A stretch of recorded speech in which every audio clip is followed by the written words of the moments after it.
Chérie, je ne suis pas sûre que ce soit une bonne idée ce que tu fais là. Mais si, on ne va pas demander à un artisan, ça va encore nous coûter une fortune. Allez, passe-moi ce tournevis. Je veux bien Bernard, mais bon, je ne t'ai jamais vu bricoler dans cette maison et on ne sait pas ce qui peut t'arriver.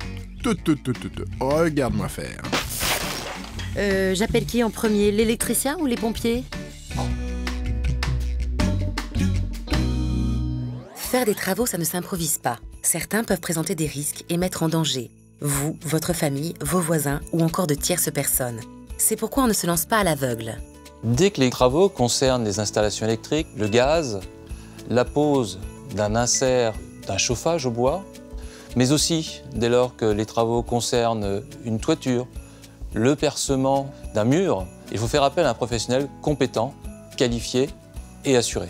C'est la garantie d'avoir des travaux de qualité. Il pourra faire un audit de votre installation au regard de ce que vous attendez et vous proposer la meilleure solution. Et vous mettre ainsi à l'abri d'un accident dont les conséquences peuvent être dramatiques. Parmi les plus fréquents, les travaux réalisés sur des cheminées, des inserts ou encore des poêles à bois sont en bonne position. C'est effectivement là où on va trouver le plus d'accidents parce que effectivement les particuliers, ils ont la possibilité de réaliser eux-mêmes ce type de travaux.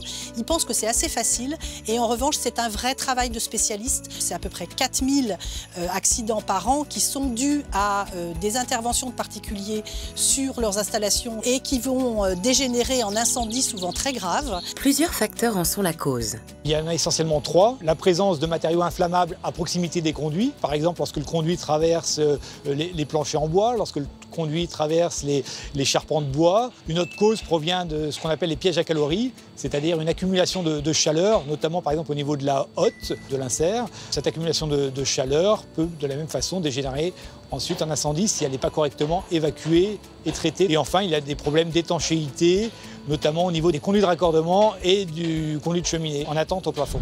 Ces accidents sont généralement liés à des règles d'installation non respectées, car souvent méconnues du particulier. Il faut évidemment veiller à ce que l'insert soit de bonne qualité, à ce que la hotte soit installée en respectant notamment tout ce qui est décompression, évacuation de chaleur.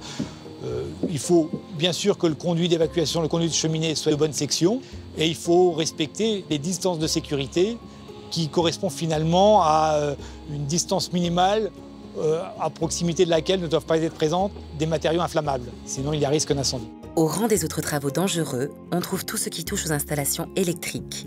De nombreux accidents sont également recensés. On en compte à peu près 2000 chaque année, mais c'est probablement un chiffre un peu bas, puisque quelquefois on ne sait pas qui était à l'origine des modifications sur l'installation électrique. Les risques encourus sont l'électrocution, l'électrisation et l'incendie. Les incendies électriques sont dus à une quantité de chaleur importante qui peut être dégagée lorsqu'il y a une défectuosité au niveau des câblages, de la connexion ou des appareils électriques. On ne s'improvise donc pas électricien. Pas question non plus de toucher aux installations de gaz ou de modifier la structure du bâti soi-même.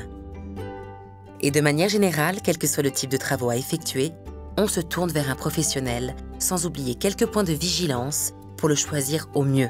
La première chose, vérifier qu'il soit inscrit au registre du commerce ou au répertoire des métiers. La deuxième chose, c'est qu'il vous montre l'assurance qui va correspondre aux travaux pour lesquels vous allez le mandater. La troisième chose, ça va être de vérifier qu'il est bien pignon sur rue.